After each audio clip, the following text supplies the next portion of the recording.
Popular show वसुधा की कहानी अब अपने सबसे चौंकाने वाले और भावनात्मक मोड़ पर आ चुकी है, जहां मेघा, जो अब तक अपनी चालबाजी, षड्यंत्र और घमंड से सबको दबाने की कोशिश करती रही थी, खुद उसी आग में जलकर बर्बाद हो गई है जो उसने दूसरों के लिए जलाई थी।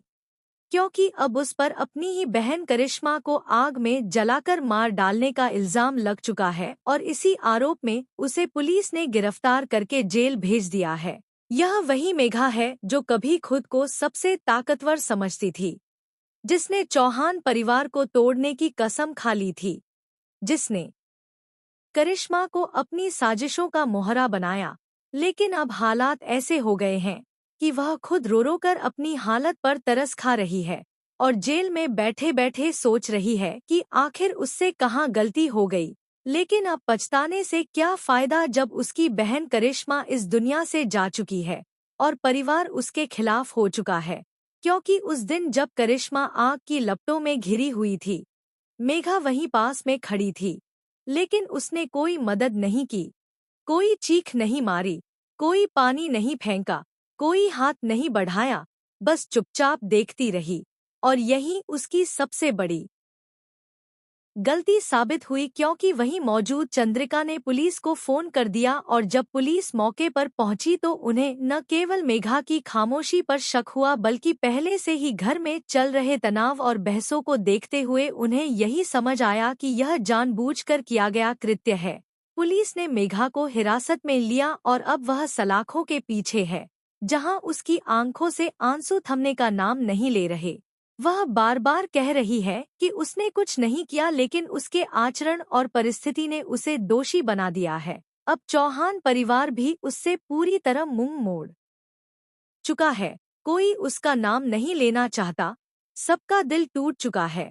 चंद्रिका, जो हमेशा परिवार की शांति और एकता बनाए रखने की कोशिश करती थी, अब पूरी तरह बिखर चुकी है, क्योंकि उसने अपनी आंखों के सामने एक बेटी समान बहू को खो दिया और दूसरी को जेल जाते देखा।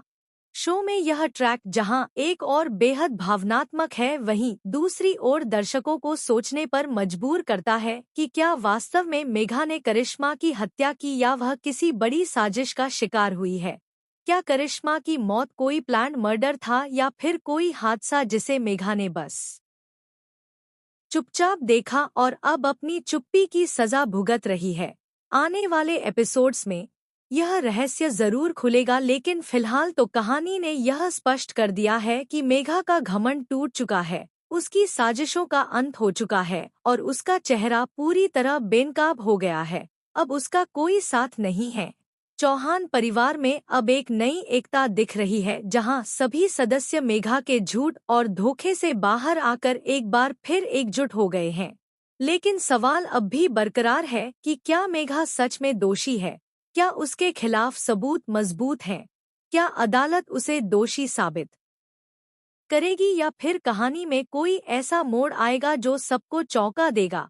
इस समय शो में कोर्ट रूम ड्रामा शुरू होने वाला है, जहां सबूतों की जांच, गवाहों की गवाही और पुरानी घटनाओं के विश्लेषण से यह साबित करने की कोशिश की जाएगी कि सच्चाई क्या है। लेकिन दर्शकों के लिए मेघा की ये हालत देखकर यही कहा जा सकता है कि वह लड़की जिसने दूसरों की खुशियों को तोड़ने की कोशिश की, खुद अपनी ही बर्बादी का कारण बन गई। उसकी चालों का अंत जेल की चारदीवारी में हुआ, जहां अब उसके पास न ताकत है, न आवाज, न परिवार और न ही कोई अपना।